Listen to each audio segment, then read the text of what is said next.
We will call to order the regular and organizational board meeting of the Board of Election Commissioners for the City of Chicago. Good morning. My name is Maricel Hernandez. I'm the chair, and with me today is Commissioner William Cressy Present. and Commissioner June Brown. Present. Next item is consideration of the agenda. Are there any proposed changes? If not, then we will go to the organization of the board and the election of the chair. Is there a motion? Yes, I would so move to elect Maricel Hernandez as chair of this board. She has done a fabulous job, and I think she should continue in that role. Seconded by Commissioner Brown. Thank you. And properly moved and seconded. All those in favor, please state aye. Commissioner Cressy votes aye. Commissioner Brown votes aye. Motion passes. Thank you both. Next item is the election of the secretary.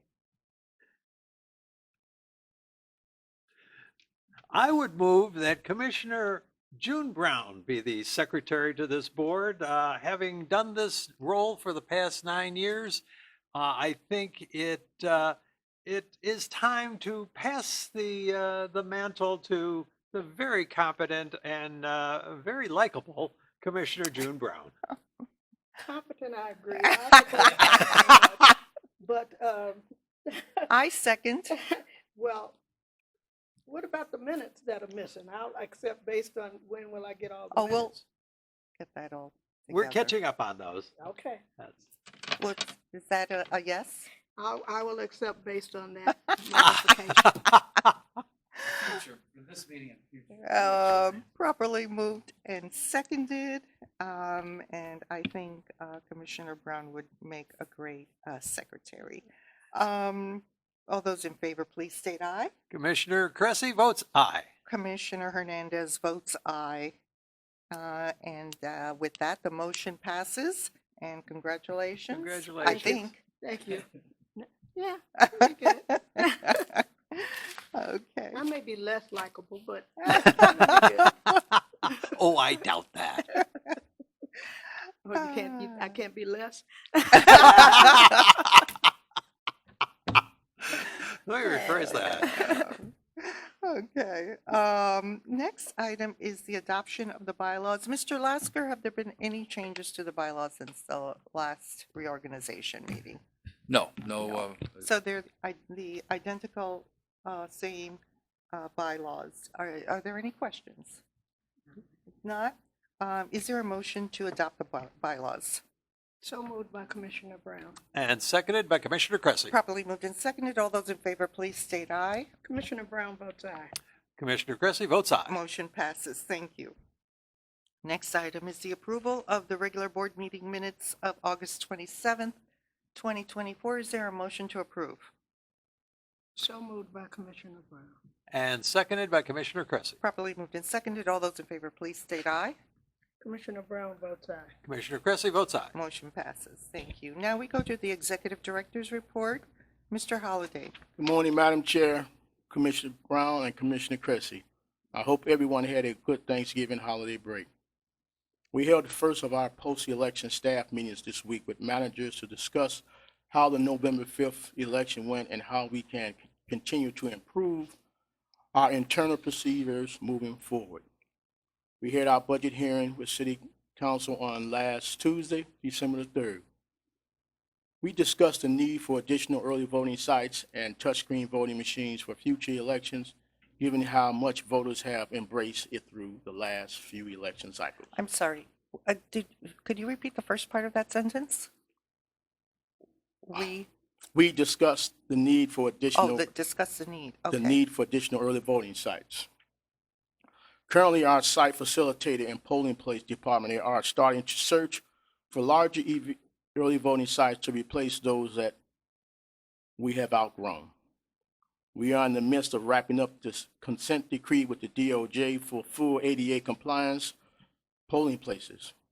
We're waiting on data from Equip for Equality from their election day visits, along with additional accessibility data from our portfolio. So ends my report, Madam Chair. in this manager's post-election meeting, are you going to have a written report? Yes, we can have a written report for you, yes. Okay, and we'd like to see that. And in terms of wrapping up the consent decree,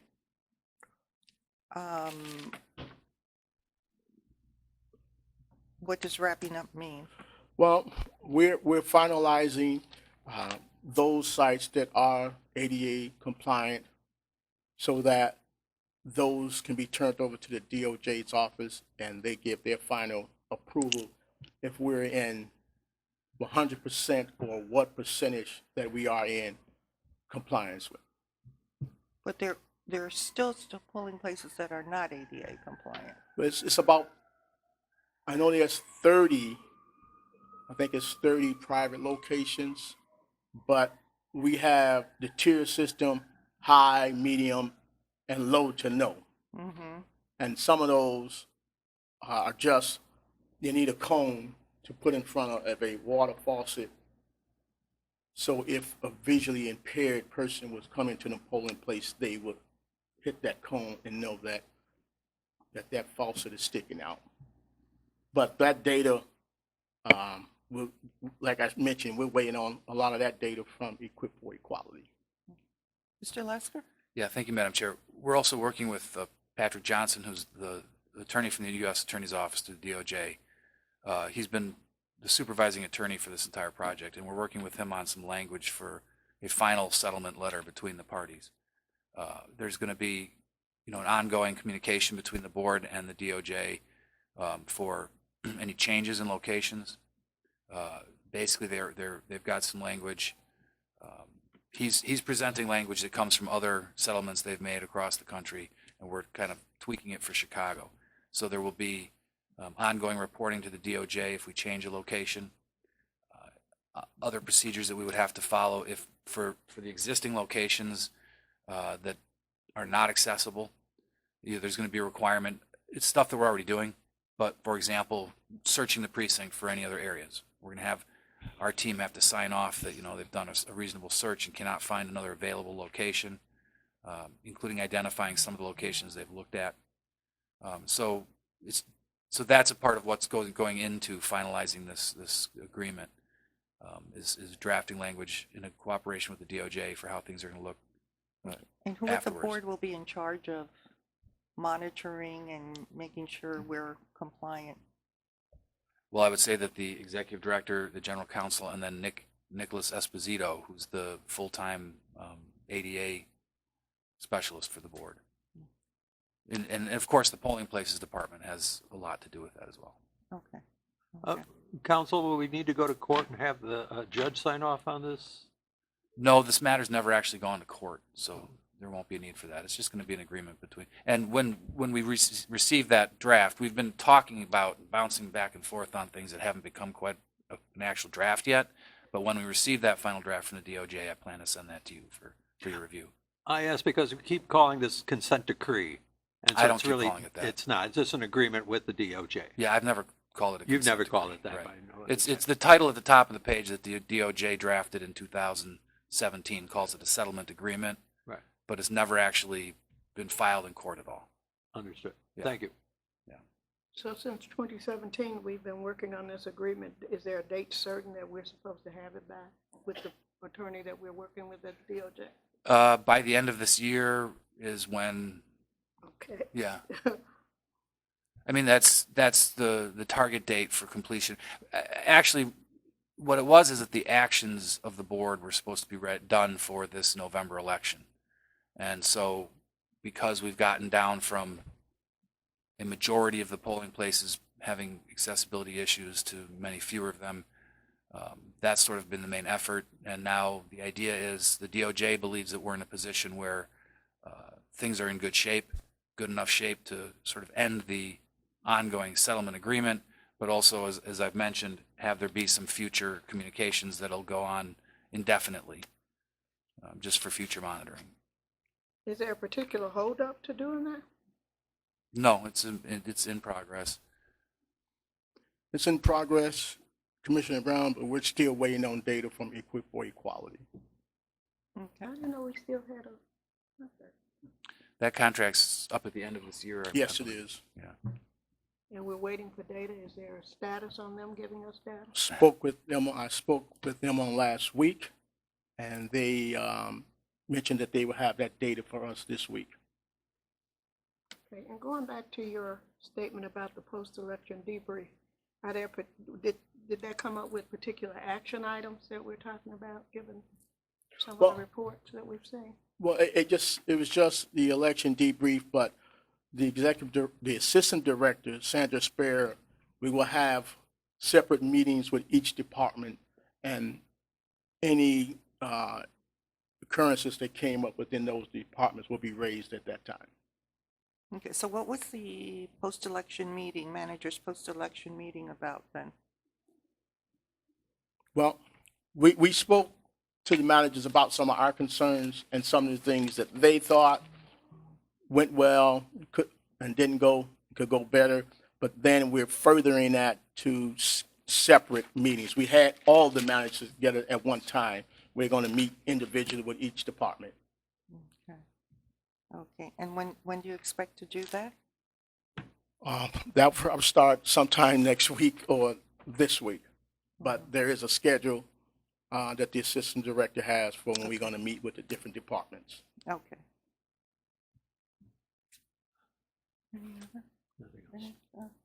Okay, thank you, Mr. Holliday.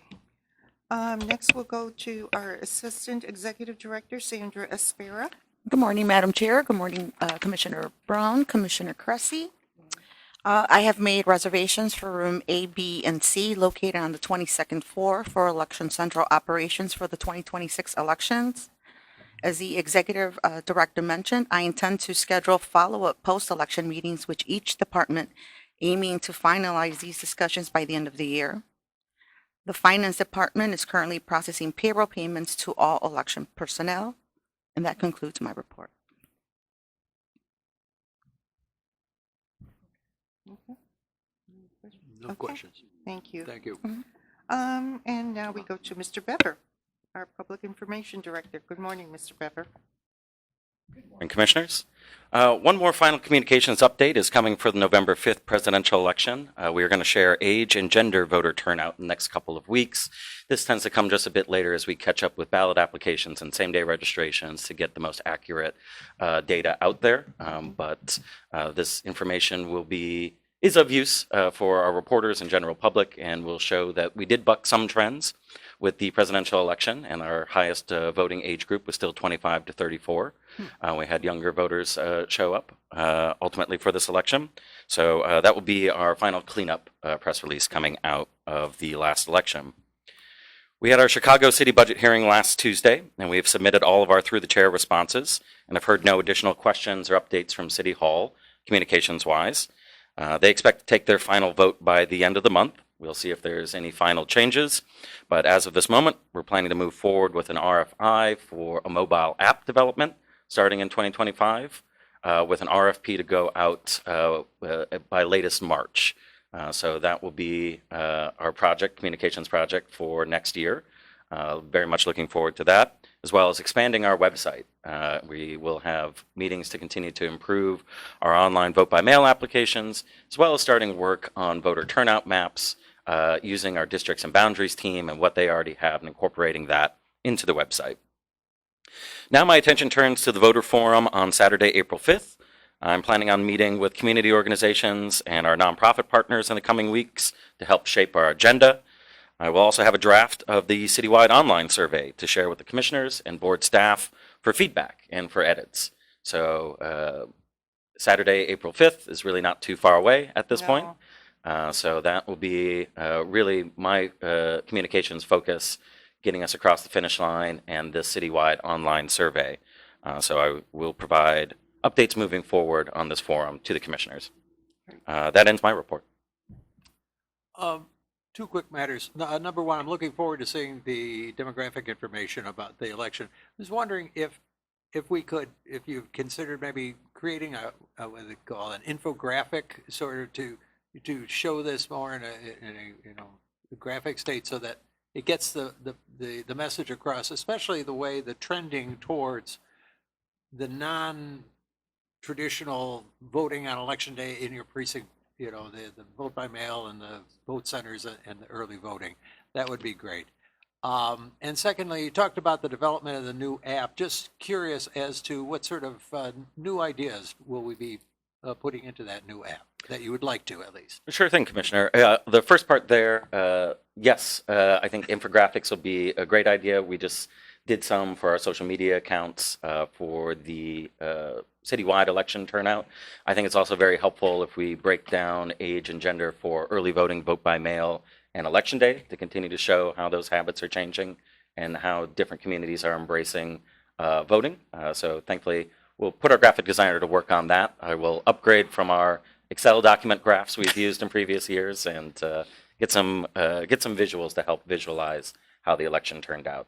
Second, I'm very excited about the mobile app because I think of it as a bigger extension of the website, but a very personalized experience for voters. Something that you can sign into and never really have to sign back out again. It is an app that's developed around your voter information. Yes, you can use it to continue to apply to vote by mail, but ultimately, if you're an early voter or vote on election day, I want a function that gives you directions, actually brings up either Google Maps or another function so you can either walk or drive, use that direct function. Push notifications, especially for important election deadlines, registration-wise, updates, getting direct updates and push notifications on your vote by mail ballot, when it's been sent, when it's been arrived, when it's been counted. We know that nearly 70% of our website visitors are visiting it off a mobile device anyway.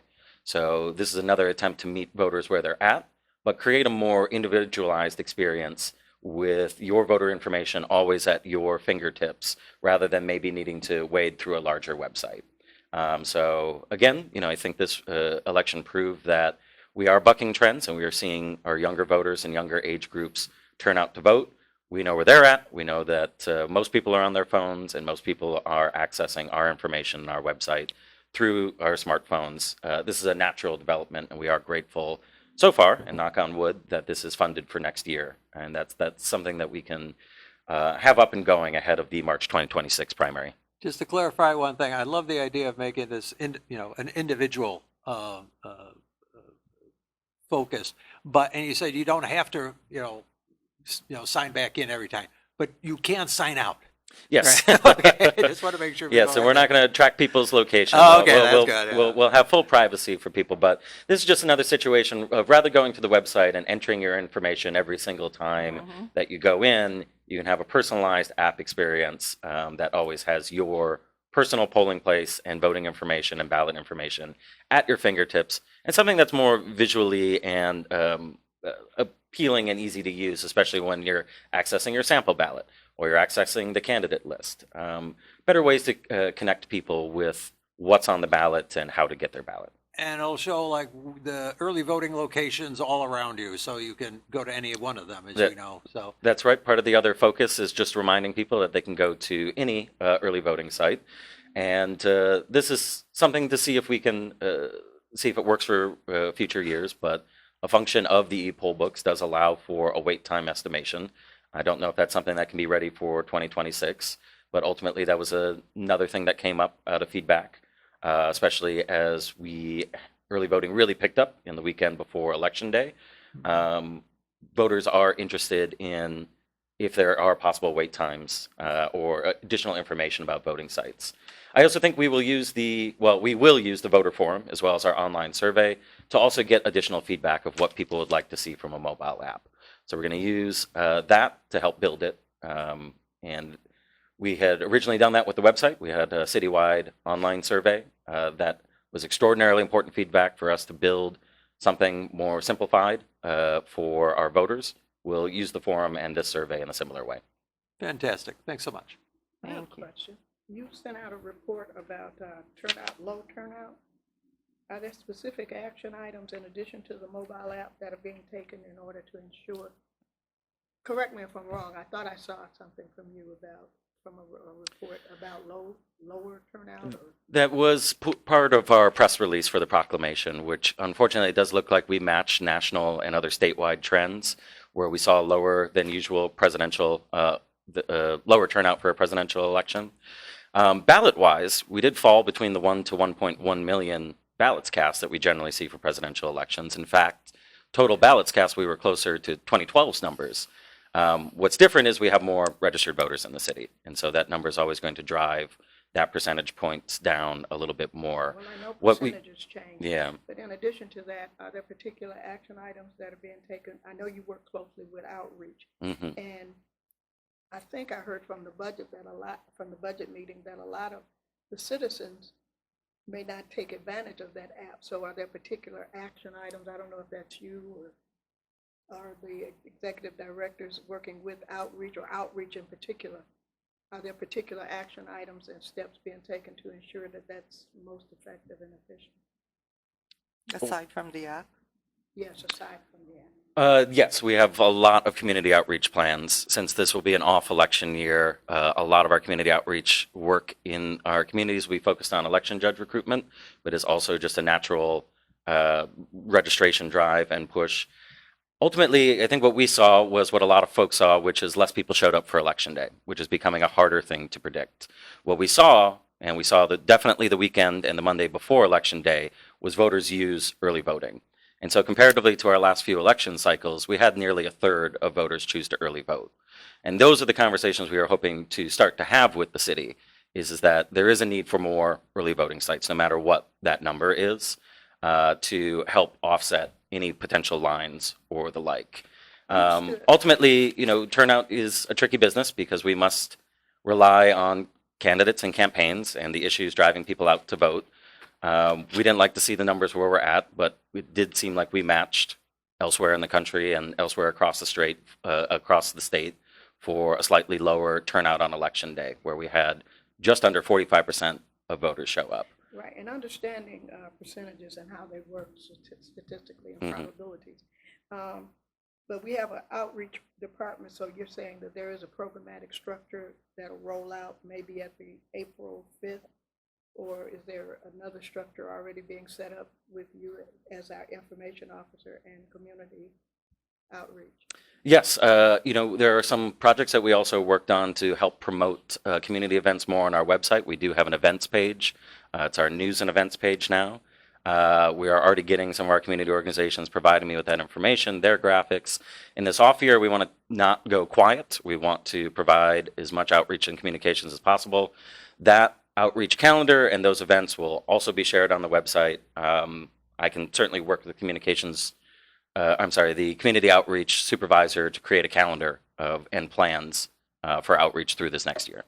And explore other ways to get that information out is what my concern is. And So- one thing is, on April 5th, I think that should be one of the points of discussion with an engagement with the people who are there.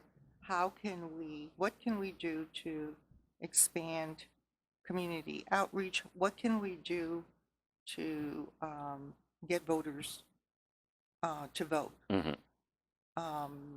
And look at, what are the wards or the areas with the lowest percentage, and see what can be done, and see maybe these people who attend have ideas that we haven't thought about. And if I may, well, as you said, we see nationwide the turnout was lower from 2020, and of course the thinking, and I see it in the academic papers and such, is that in 2020 a lot of people just stayed at home, voted by mail, and didn't have to go out to vote. Mm-hmm.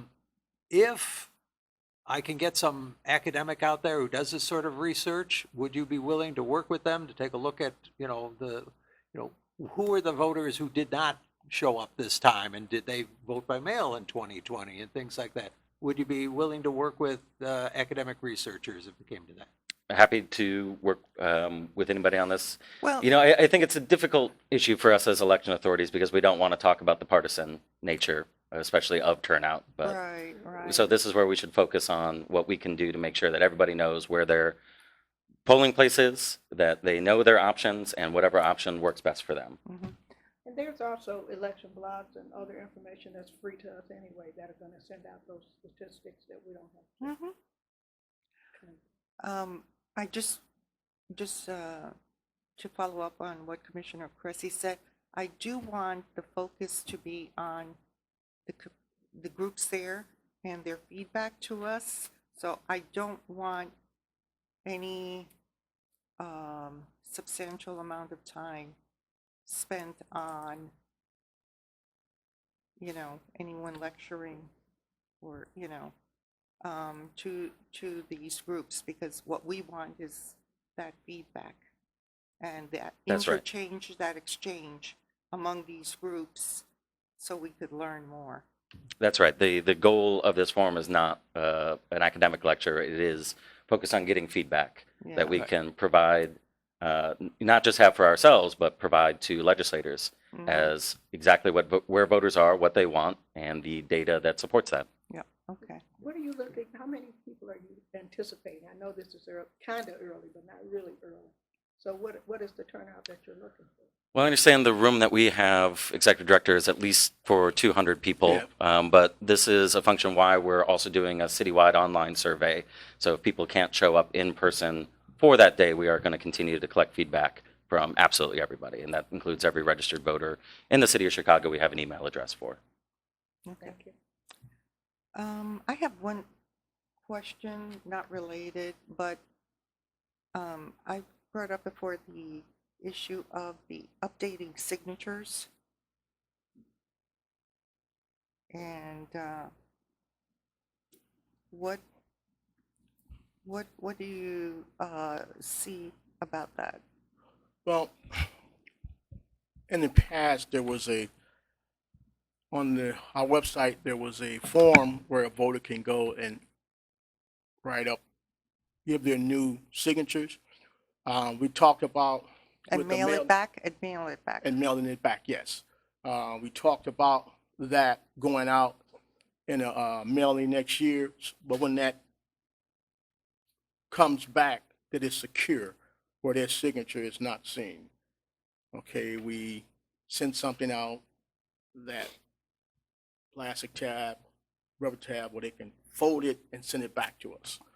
Also, I'm waiting on information from the county clerks to see how the signature on the e-poll book worked on election day, because they use that feature. We have the capability of using it, but we haven't used it yet. So I'm waiting to hear from them how it turned out and what was the percentage of getting updated signatures. Mhm. Well, okay. But the fact that it's on the website, the form is on the website, to me, it's like nobody really knows about it. Okay, and that's why we plan on doing a mailing to voters. Okay, If they want to update their signature, here's the form, and they'll mail it back to us. And Okay. that form can be scanned, and then the new signature attached to their voter's record. okay. And when do you foresee doing that? Well, we'll try to get this mailing out between January and March, Mhm, so that we allowed enough time to mhm. get those back and have them scanned and attached to the voter's record, as well as attaching the new signature. The document that changed the signature is also attached to the voter's record. Okay, good. And then at the same time, we're waiting to see what the county's reaction is to that. Yeah, I went down, I saw to go see Ed last week, but they were busy with Right. hearings, so we're to meet sometime today or tomorrow. Okay, okay, thank you. Any other questions? No? Okay, so now let's proceed, and I think we covered some of this under old business. Infrastructure projects and changes in election administration, including electronic poll books and voting equipment. Is there anything additional that we need to know? Okay. Legislation, Mr. Lasker, nothing? Nothing today, Madam Chair.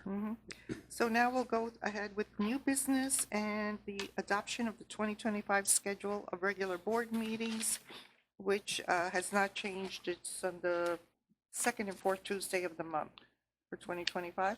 That's correct, Madam Chair. We have one exception to that rule, which is that the first meeting in November would be scheduled to land on a holiday, so we've moved it from the Tuesday to the following Wednesday. That's on the 12th of November. Okay. Are there any questions? If not, is there a motion to adopt the 2025 schedule of regular board meetings? So moved by Commissioner Brown. And seconded by Commissioner Cressy. Properly been seconded. All those in favor, please state aye. Commissioner Brown votes aye. And Commissioner Cressy votes aye. Motion passes. Thank you. Next is the approval of an amendment to the board's contract with CDW Government LLC as a subcontract under the City of Chicago contract number 29659 for the purchase of computer hardware, software licenses, and other technology goods and services. And Mr. Lasker, do you have? Yes, thank you, Madam Chair. With Ms. Robodeau out for today, I can start the conversation on this. We also have Matt Lynn, the IT manager, in the room for specific questions about the individual purchases. As we discussed at the last board meeting, the IT department has been going through a project for replacing outdated technology and upgrades for that they'll be implementing next year during the off year.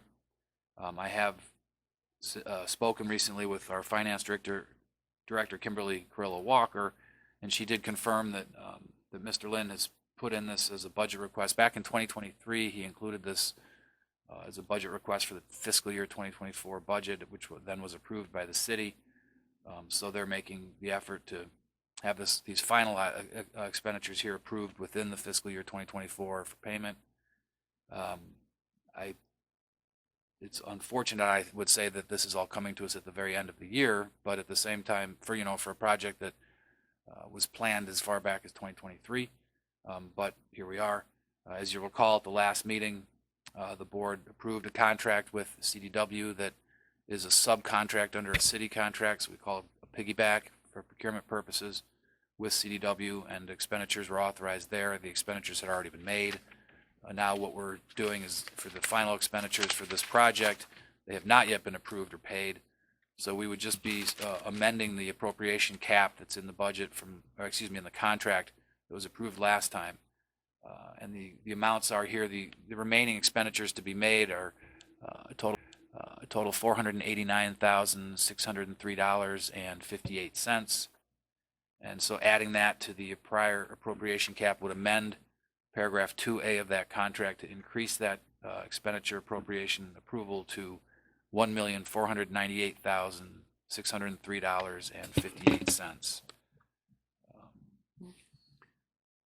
The outstanding, these current purchases that we're discussing today include things like micro boot and Ethernet cables, Adobe Acrobat and Adobe Illustrator licenses, renewals of those licenses, computer replacements, new monitors, computer docking stations, Microsoft SQL Server software licenses, and others that Matt Lynn could discuss in greater detail. Thank you. Are there any questions? Yes. But you said they haven't been paid for from a project from 23. Are they here? Who? The products. No, No. not these yet. No. Nothing's been ordered? And So what happened to 2023 where they weren't ordered for the year? 2023 was when Matt Lynn, on behalf of the IT department, requested this upgrade and enhancement project and put the funding for it into his budget request. Every year, the finance officer sends around to the managers that they have to put in their budget So it's request. put in For the 2024 budget to make the purchases. Correct. Right. So then I can prepare for the 2025 projects, Yeah. which is an off So he's year. doing the implementations and installations next year, but making the purchases this year, and he put that in the budget request last year to be included for this year's budget. So what happened before now? Because the term says it ends December 31st, 2024. So the idea is to make these purchases before the end of the year. Yes, so we have all the paperwork ready, not just waiting for approval, and I talked to CDW also, so once it's approved, we'll do whatever we can to get all this purchase made. I noticed all these quotes were prior to our last meeting, so why didn't we get them then? That, I actually made a decision that we were going to go one step at a time, given the special circumstances of this contract issue. I thought that for transparency and so forth, it was just better to do the previous expenditures first and then amend the contract to add these additionally later. They were brought to my attention a little late. Wanted to give you, the 2 weeks you've had to look at the new purchase order or quotes. So an additional 500,000 was later than, you didn't see the quotes till after our meeting? I believe I saw them shortly before that meeting. But I just felt it was best to take care of what had already happened first and then take care of the remainder second. So because the other expenditures had already been made prior, even though they Correct. were in the, see, this is what's confusing me. You said it was asked for in 2023, but it was never asked to be approved. Is that what you're telling me? It was asked for in the budget from Right. 2023 for 2024. So it was put into the budget, but the actual purchase contract was not There was never one, but the purchases were made. correct. The budgeting for it was approved by the city and our finance director, but the contract then was not approved until our last board meeting.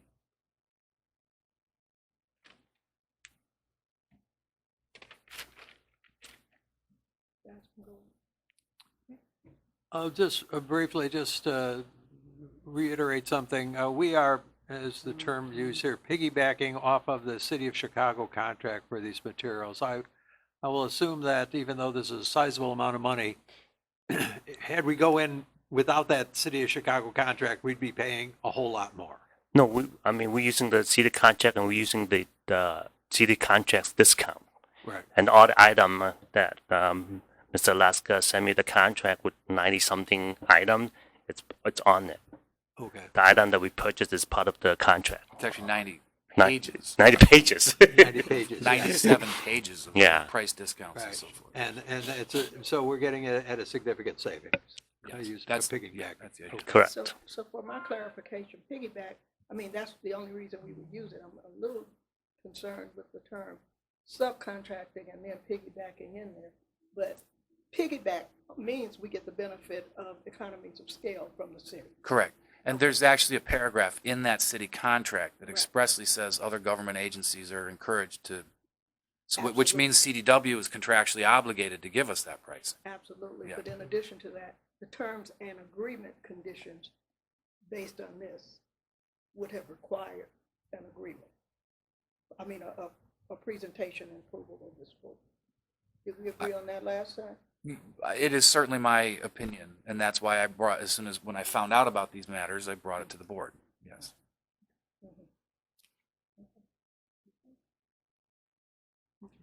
Ready to make a motion? If there is no further question, is Uh, there a motion? So moved by Commissioner Cressy. Okay, and the motion, Oh, would yes. just to be more specific, is to amend paragraph 2A of the board's contract with CDW Government LLC for computer equipment and software to increase a spending authorization by $489,603.58, thus resulting in a total compensation cap of $1,498,603.58. I couldn't have said it better myself. So moved. Thank you. Commissioner Brown abstained. Okay, I will second the motion. All those in favor, please state aye. Commissioner Cressy votes aye. Commissioner Hernandez votes aye, and Commissioner Brown abstains. Motion passes. Thank you. Thank you. Okay. Is there a legal report, Mr. Lasker? Having given a more lengthy one last time, I don't have much to add, other than I did just want to point out that I was in attendance with the director and an assistant director at this manager's staff meetings, and there were several topics that came up that we don't want to waste everybody's time when we've got a room full of people who have things to do. So it was actually a 3.5 or 4 hour long meeting, but we identified a lot of topics for follow-up meetings, and I do appreciate that the management is inviting me to participate in those. So I think that we've got a lot of people thinking about a lot of ways to improve the system for next time, in addition to having discussed the way that things did go well, so that we continue to do those matters the same. But otherwise, legal department's in pretty good shape with no pending litigation. There is no financial report. Is there public comment? No, we have not received any requests for public comment. Is there a need for executive session today? Madam Chair, there has been a request made for an executive session pursuant to Section 2C1 of the Open Meetings Act to discuss employee performance and compensation. Okay, thank you. So,